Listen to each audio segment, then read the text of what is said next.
Ramadoss ஆதரவாளரான MLA அருள் car மீது தாக்குதல் நடத்தப்பட்டிருக்கிறது பற்றிய மேலும் விவரங்களை எமது செய்தியாளர் சுதன் விவரிக்க கேட்கலாம். வணக்கம் சுதன், இந்த தாக்குதல் யாரால் நிகழ்த்தப்பட்டது என்பது குறித்தான தகவல் கிடைத்திருக்கிறதா? தற்போதைய கள சூழல் என்ன? வணக்கம் தனலட்சுமி.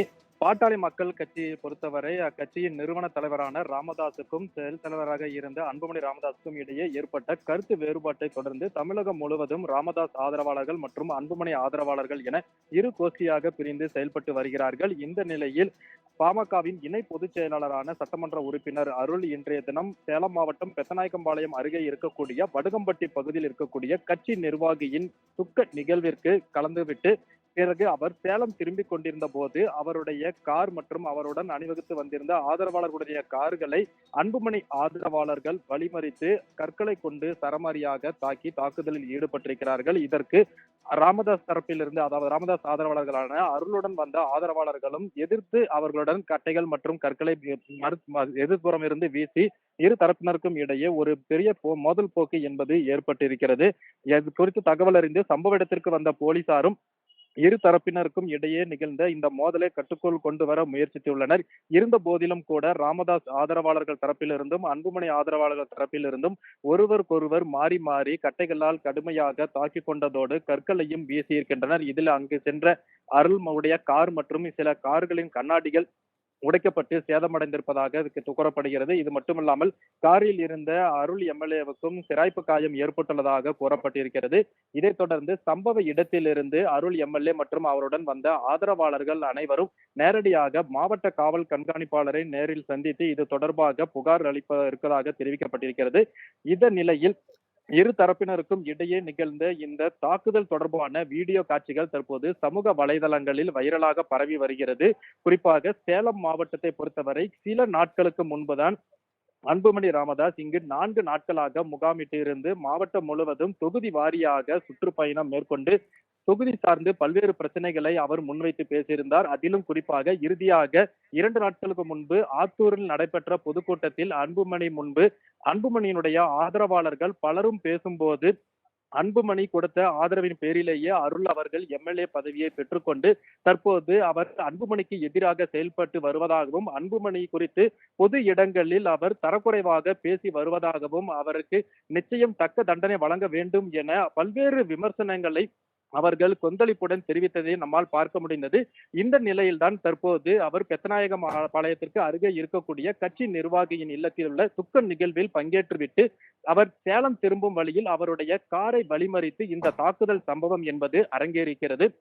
குறிப்பாக சேலம் மாவட்டத்தை பொறுத்தவரை அன்புமணி தரப்பினருக்கும் ராமதாஸ் தரப்பினருக்கும் இடையே சமூக வலைதளங்களில் தான் ஒரு கருத்து மோதல் என்பது கடந்த சில காலங்களாக நிலவி வந்தது. இந்த நிலையில் தற்போது அது பொது வெளியில் இரு தரப்பினருக்கும் இடையே ஒரு மோதலாக வெடித்திருக்கக்கூடிய சம்பவம் தற்போது ஒரு பெரும் பரபரப்பையை ஏற்படுத்தியிருக்கிறது. தனலட்சுமி. சுதன், அன்புமணி ராமதாஸ் இருவருக்கும் இடையேயான உட்கட்சி பூசல் விவகாரம் தற்போது தாக்குதல் மோதல் வரை சென்றிருக்கிறது. இந்த சூழல்ல அவர்கள் தரப்பிலிருந்து காவல்துறையில் ஏதேனும் புகார் அளிக்கப்பட்டிருக்கிறதா? இதனை தொடர்ந்து சுமூக முடிவு எட்டப்படும் என அவர்கள் தெரிவித்திருந்தார்கள். இந்த சட்டமன்ற தேர்தல் வரக்கூடிய சூழல்ல சுமூக முடிவு எட்டப்படும் என தெரிவித்திருந்த நிலையில இந்த தாக்குதல் சம்பவமானது நடைபெற்றிருக்கிறது. மேலும் அடுத்தடுத்த கட்ட நடவடிக்கை என்னவாக இருக்கும் கட்சியில? நிச்சயமாக தனலட்சுமி. ஏற்கனவே சேலத்திற்கு வருகை தந்திருந்த ராமதாஸ் அவர்களும் கூட உட்கட்சியில் நிலவக்கூடிய பிரச்சனைகள் அனைத்தும் விரைவில் சுமூக தீர்வு எட்டப்படும், கூட்டணி குறித்த அறிவிப்புகளும் எதிர்வரக்கூடிய 2026 துவக்கத்திற்கு முன்னதாகவே இருக்கும், கட்சி ஒரு முழு வீழ்ச்சியோடு இந்த தேர்தலை சந்திக்கும் என தெரிவித்திருந்தார். அதனைத் தொடர்ந்து சேலத்திற்கு வருகை தந்திருந்த அன்புமணி ராமதாசும் கூட இந்த உட்கட்சி பூசல் விவகாரம் என்பது கூடிய விரைவில் முடிவுக்கு எட்டும், ஒரு அனைவரும் ஒன்றிணைந்து ஒரு மிகப்பெரிய ஒரு கூட்டணி சக்தியாக இந்த தேர்தலை எதிர்கொள்வோம் என 2 தரப்பிலிருந்தும் அவர்கள் தெரிவித்திருந்தனர். இந்த நிலையில் அவர்களுடைய ஆதரவாளர்களை பொறுத்தமட்டிலும் கூட இரு தரப்பினருக்கும் இடையேயானது ஒரு கருத்து மோதல் என்பது சமூக வலைதளங்களில் வாயிலாகவே நீடித்த வண்ணம் இருந்தது. சமூக வலைதளங்களில் பொறுத்தவரை அன்புமணி ஆதரவாளர்கள் ராமதாசினுடைய ஆதரவில் இருக்கக்கூடிய அருள் உள்ளிட்டோரை வசைபாடி அவர்கள் சமூக வலைதளங்களில் கருத்து பதிவிட்டது. அதே போல் ராமதாசுடைய ஆதரவாளர்கள், அன்புமணி ஆதரவாளர்களை வசைபாடி சமூக வலைதளங்களில் கருத்துக்களை பதிவிட்டு வந்ததன் காரணமாக ஏற்கனவே காவல் நிலையங்களில் புகார்களும் அளிக்கப்பட்டிருந்தது. இந்த நிலையில் சேலத்திற்கு வருகை தந்திருந்த ராமதாசும் அவரை தொடர்ந்து வந்த அன்புமணியும் இந்த உட்கட்சி பூசல் விரைவில் தீர்வு எட்டும் என அறிவித்திருந்த நிலையில் தற்போது பொதுவெளியில் அதுவும் சட்டமன்ற உறுப்பினராக இருக்கக்கூடிய அருளினுடைய காரை வழிமறித்து ஒரு தாக்குதல் நடக்கக்கூடிய சம்பவம் என்பது ஒரு மிகப்பெரிய சர்ச்சையை ஏற்படுத்தியிருக்கிறது. பாமகக்கு உட்கட்சி பிரச்சனையாக இருந்தாலும் கூட இது அரசியல் வட்டாரத்தில் இது ஒரு நாகரிகமற்ற செயல் என பல்வேறு கருத்துக்களும் தற்போது எழுந்த வண்ணம் இருக்கிறது. ஏற்கனவே இரு தரப்பினரும் மாறி மாறி பல்வேறு புகார்களை காவல்துறையில் அளித்த வண்ணமே இருந்தனர். இந்த ஆண்டு இறுதிக்குள் இந்த பிரச்சனை ஒரு வழியாக சுமூக நிலைக்கு எட்டும் என எதிர்பார்க்கப்பட்ட நிலையில் தற்போது வெட்ட வெளியில் இரு தரப்பினருக்கும் இடையே ஏற்பட்ட இந்த மோதல் என்பது இந்த இரண்டு தரப்பினரும் ஒன்று சேர்வார்களா, அவர்கள் தொடர்ந்து இருக்கக்கூடிய ஆதரவாளர்கள் மீண்டும் இணைந்து செயல்படுவார்களா என்கிற ஒரு கேள்வியை தான் எழுப்பியிருக்கிறது. குறிப்பாக ராமதாசுக்கும் அன்புமணிக்கும் இடையே இருக்கக்கூடிய இந்த பிரச்சனை சுமூக முடிவை எட்டினாலும் கூட அவர்களுடைய ஆதரவாளர்கள் மீண்டும் ஒரே களத்தில் இணைந்து செயல்படுவார்களா என்கிற ஒரு கேள்வியும் எழுந்திருக்கிறது. குறிப்பாக சமூக வலைதளங்களை தாண்டி பொதுக்கூட்டங்களில் தங்களுடைய கருத்துக்களை கருத்து மூலியமாகவே இவர்களுடைய மோதல் இருந்து வந்த நிலையில் தற்போது அது ஒரு கைகலப்பாக மாறி அவர்கள் ரவுடிகளைப் போல கைகள் கட்டைகளை கொண்டு தாக்கிக் கொண்டதும் கற்களை எடுத்துக்கொண்டு ஒருவரின் மீது ஒருவர் வீசிக்கொண்டு காயம் ஏற்படுத்தியதும் அங்கிருந்த கார்களை அடித்து உடைத்து சேதப்படுத்திய காட்சிகள் என்பது தற்போது சமூக வலைதளங்களில் வெளியாகி ஒரு பெரும் பரபரப்பையே ஏற்படுத்தியிருக்கிறது. தனலட்சுமி, சுதன், உட்கட்சி மோதல் இந்த விவகாரம் தொடர்பாக வாக்கு சிதறல் ஏதேனும் ஏற்பட வாய்ப்பு இருக்கிறதா? ஏன்னா சட்டமன்ற தேர்தல் இன்னும் கொஞ்சம் மாதங்கள்ல வரக்கூடிய சூழல்ல இவர்களின் இரு தரப்பு இந்த மோதல்களானது தொடர்ந்து அதிகரித்து வரக்கூடிய நிலையில வாக்கு சிதறல் ஏற்பட வாய்ப்பு இருக்கா?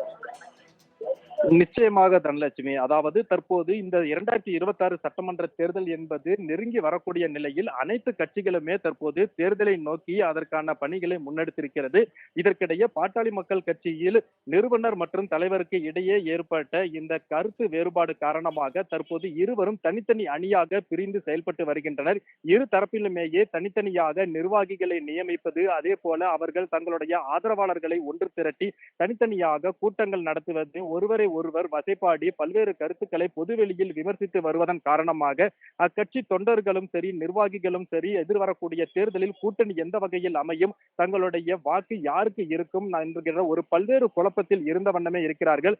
கட்சிக்குள் நிலவக்கூடிய இந்த பிரச்சனை காரணமாக தொண்டர்கள் மத்தியில் இருக்கக்கூடிய குழப்பத்தை நீக்கும் வகையில் எதிர்வரக்கூடிய தேர்தலுக்கு முன்னதாக எவ்வளவு சீக்கிரம் விரைந்து இந்த பிரச்சனைகளை தீர்வு காண முடியும் என நிறுவனரும் அந்த தலைவரும் பல்வேறு நடவடிக்கைகளை எடுத்து வந்த போதிலும் கூட தற்போது அவர்களுடைய ஆதரவாளர்களுக்கு இடையே ஏற்பட்டிருக்கக்கூடிய இந்த பிரச்சனை பொதுவெளியில் ஒரு கைகலப்பாக மாறியிருப்பதன் காரணமாக இதே நிகழ்வு அடுத்தடுத்த இடங்களிலும் ஏற்படக்கூடுமோ என்கிற ஒரு அச்சமும் ஏற்பட்டிருக்கிறது. இதன் காரணமாக அவருடைய ஆதரவாளர்களும் சரி தொண்டர்களும் சரி எதிர்வரக்கூடிய தேர்தலில் எந்த மாதிரியான முடிவுகளை எடுக்க போகிறார்கள், யாருக்கு ஆதரவாக அவர்கள் செயல்பட போகிறார்கள் என்கிற ஒரு கேள்வியும் எழுந்திருக்கிறது. உட்கட்சி பூசல் காரணமாக தற்போது அங்கு அடுத்தடுத்து வரக்கூடிய நிகழ்வுகள் என்பது அரசியல் வட்டாரத்தில் பெரும் சர்ச்சையை கிளப்பி வரக்கூடிய நிலையில் நிச்சயம் இது போன்ற நிகழ்வுகள் நீடிக்கும் பட்சத்தில் பாமகவிற்கு ஒரு மிகப்பெரிய பின்னடைவை ஏற்படுத்தும் என்பதில் எந்த ஒரு மாற்றமும் இல்லை. தனலட்சுமி,